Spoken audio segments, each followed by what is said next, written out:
We have a critical jobs report coming in tomorrow, and we'll be looking at gold to see if that is a possible convexity play, as opposed to the markets here, which have been a little bit on the quieter side, as the triple Qs here down 30%, and the S&P down about 10 basis points here. So nothing really going on in the equity markets like we talked about this morning.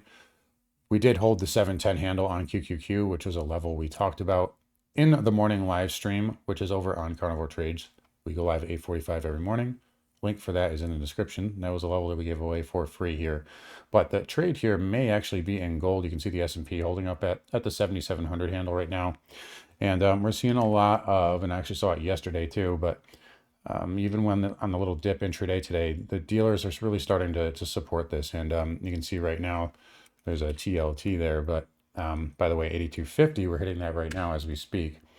But right now, GLD here, a lot of call interest at 400 and more volume coming in on that today. So a lot of gamma exposure volume. It's actually LG1 for tomorrow. So that means that's our biggest magnet. And even though we're still 10 points away from price, calls coming in at 395 as well. And more importantly, net dealer is supportive, right? So 385, 380. If somehow we were to sell tomorrow or try to sell on that number, the dip's more than likely going to get bought. Now, this could actually change. I highly doubt it, but it could change, tomorrow morning, and I will be monitoring those changes before the jobs report for members. We also see SLV here as well, if I can type that in correctly. We're looking at 57 and possibly 60 for a right tail with, again, a lot of downside protection, right? So 54, 55 on SLV here, is pretty well supportive. And if you're wondering, yes, this does work pretty well on the ETFs. They still have a lot of assets under management. So yes, I'm well aware of the futures market's a little different animal, but I have back tested it many times on the ETFs, and they are pretty reliable, especially when I see that kind of volume there. So right now, the best way I would say, and I don't know if this video will be out, it'd probably be right as the market is closing or right before, but I don't think the best way to play it is with calls. Unfortunately, I would say probably futures if you have access to it, or some other form of, levered ETF, UGL or AGQ. Unfortunately, there's not really anything that much faster.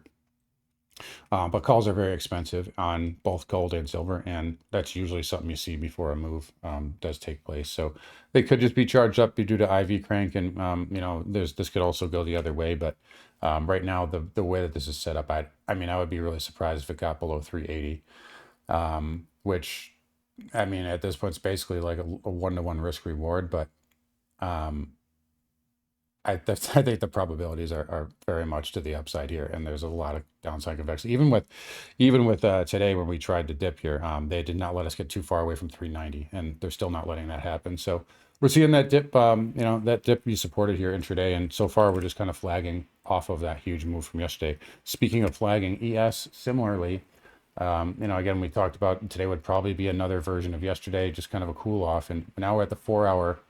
We've now retested the prior all-time high, and the 4-hour 20 MA is caught up with price on ES. So, there's a possibility we get a pop tomorrow in equities too. I would imagine if gold does, ES and NQ would as well. So you can see that 4-hour is caught up. And I also find the Russell interesting here, as it's very interest rate sensitive. We are seeing a little bit of a dip here in the afternoon, but there is the possibility of 305 tomorrow on the Russell. Again, these are right tails. They don't have to play out. I'm not making a call per se, but these are the levels that if we were to get some momentum going, that's where we could see them to go. And of course, 7,800 on SPX. But last I checked there, and starting to get a little bit more of a short call on that. So I don't know if we're necessarily going to make it up there. And again, this could easily change by tomorrow morning, but you do have, quite a bit of GEX up there, but it's, got dealers are sellers. So that said, for tomorrow, if I had to make a prediction, I'd say there's a good chance we can pump here, but I would say if there's downside, it's probably more on the quieter side, kind of like what we've had today, and more of like cool off type action. So kind of protected downside, possible upside, but still needs everything else to come together. I see oil starting to creep up a little bit here and hit that 78 handle. So oil trying for a higher low here. All right, so that's going to be important going into tomorrow. Needless to say, we could take a look at USO. I know we talked about 115 earlier this week. We had some members pick that up the other day, and it worked out pretty well. So that was your put wall. Yeah, now it's starting to just kind of hover in between, the 120, and then you got some gamma up there at 130, but a lot of net negative here. So oil getting a bounce. Let's look at USO here. Where are we at? Yeah, 120 area. So big level for that to get through. But overall, the market's cooling off. It's digesting a really big move. We talked about the standard deviations. So it was up to 3, right? And the Dow here as well. Definitely, probably a decent risk reward on the short side for today. So, that's why we were expecting some cooling off action. But yeah, we'll see how that jobs number moves the market. We also had SNDK. This is something I gave you guys yesterday in this video here. I said watch 1200 on earnings. That's, the dip buy if it gets down there. And boom, it pierced that and gave you what? 7-8% or something like that in a few minutes. We actually day traded this as well on the Pierce this morning and made a nice gain on that. So we're seeing chips hold up right now. WDC came off the lows as well, still down on the day. And Korea, had a rough day yesterday. I want to talk about that really quick before we move on here.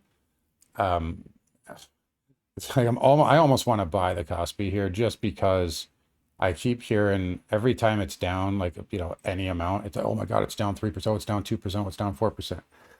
If it's down 4% inside of a 17% candle, though, so like you have to recognize the relative nature, right? As long as it's inside of this candle here, you can make a case that this is just going to chop and then chop to get through the supply and then retrace to the the 618 or the 50% or whatever.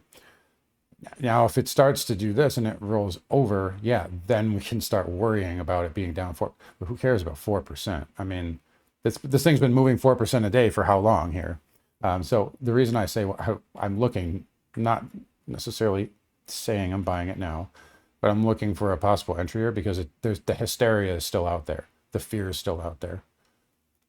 So right now, like at face value, you have forget the bubble, forget all that stuff. Just look at the chart. Right now, you have a move, a pullback to support. The support is holding. So there is still the possibility for, say, continuation here. If this was any other chart, you wouldn't really, you just held the weekly 50 MA, right? So take the fear, uncertainty, doubt out of it and just look at the pure data.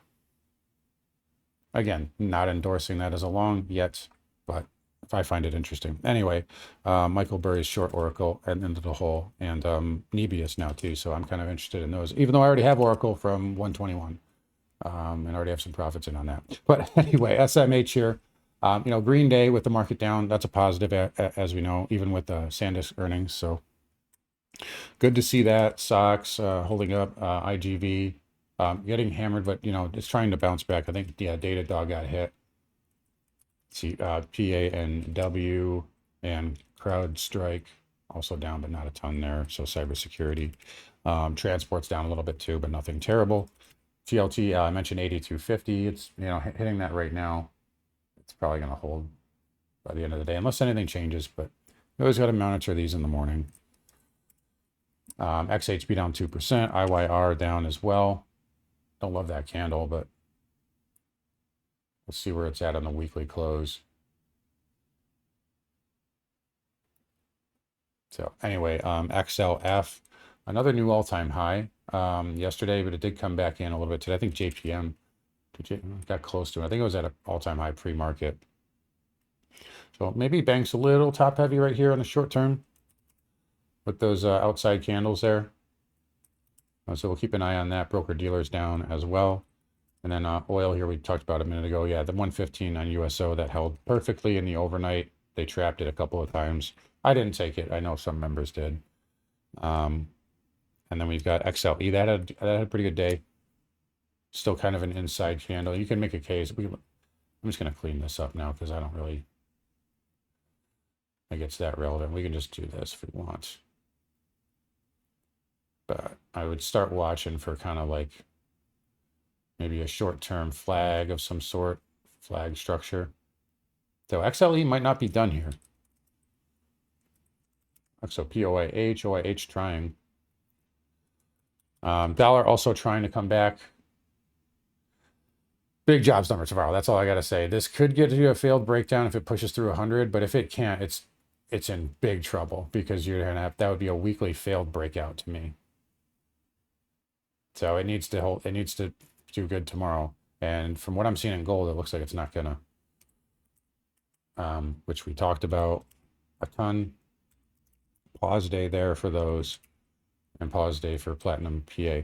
There is still the chance too. I think it's less likely, but there's a chance that you could get something like that. Like if this whole thing is a fake out, I don't think that would manifest tomorrow based on what I'm seeing, what I just showed you, but there's still a chance. There's always a chance anything can happen. And that's why predictions are for, like, they're fun. And I know they sell and they're sexy and whatnot, but they don't matter. Like, what matters is your ability to adapt, react, and pivot, right, in real time. But you know, they do help us anticipate. But yeah, copper new all-time high and nobody cares. So there's that too.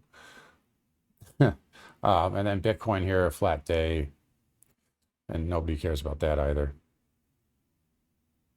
It's like, you know, it's like it breaks out of a wedge and then it just like doesn't.